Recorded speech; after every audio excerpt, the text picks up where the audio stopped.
It gives me great pleasure to join you at the launching of this much-awaited major public art installation, Event Horizon Hong Kong, 視界香港.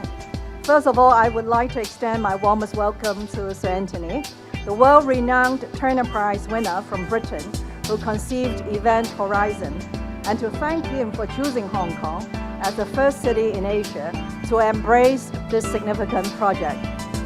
Its Asian premiere in Hong Kong reinforces our position as an arts hub and an economy where creative industries are set to prosper. In the coming 6 months, we will see 31 life-size identical sculptures cast from the artist's own body, perching on rooftops and standing on the ground at Central and Western districts.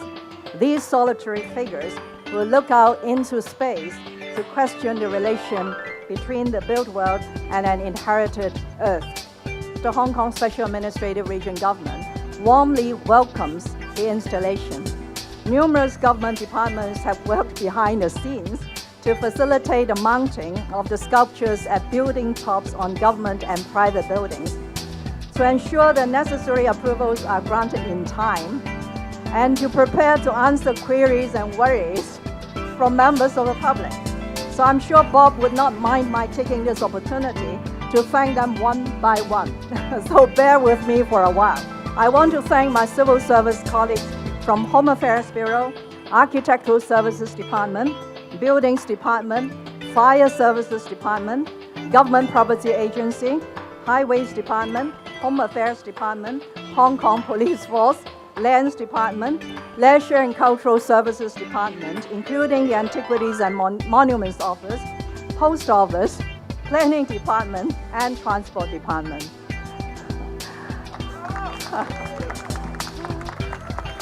Event Horizon would not have been possible without their collective efforts. I think this is my 6th visit to this remarkable city. When I came first, I was just impressed by the scale and sheer energy of this place. But in subsequent visits, I've begun to understand a bit more about its soul and heart.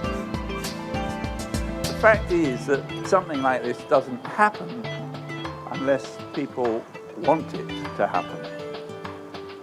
I think the previous view of Hong Kong was, in a way, the values that these great corporate buildings, and they are great buildings, represent. But it's very clear that there are many others. Behind you is Jackson, a well-dressed man. He's got all the accomplishments and accoutrements of a pillar of society. Over here is another image of a man who has nothing. In fact, he doesn't even have a name.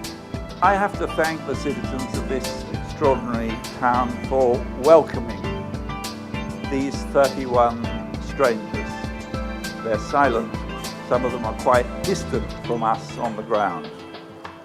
There are so many people to thank. I loved your list, Carrie. All of those departments, all of those people that give their lives to making sure that the sewers work, the electricity runs, that the buses run, that actually the air is breathable. What an amazing thing a city is, that so many people have to work together to make a collective body. But each one of us is contributing to that collective body. Each one of us is responsible for making this common future, the future that Hong Kong has in terms of being that open-minded, wide world-looking entity within the body of China. Hong Kong has an important spiritual role to play. The stereotype is that this town is only interested in money and the making of money. That is not true about the citizen. This work is about celebrating, in a way, the citizen over the mass, the person over the, as it were, the corporate. And I just think it's extraordinary that this happened.